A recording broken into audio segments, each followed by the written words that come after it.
মা তুমি কখন থেকে নিচে বসে বসে এটা কি করছো? এটা রান্না করছি। কি রান্না? দেখতে পাচ্ছেন?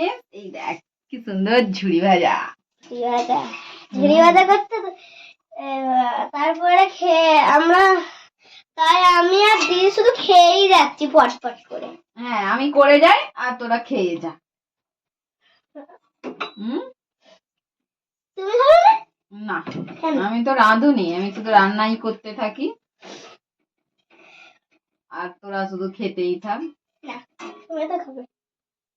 এখনো দেখ কতগুলো আছে, কখন বসেছি। কখন বসেছো গো তুমি? 7টায় তো বসেছো তুমি। এখন কটা বাজে? এখন বাজে 8:20।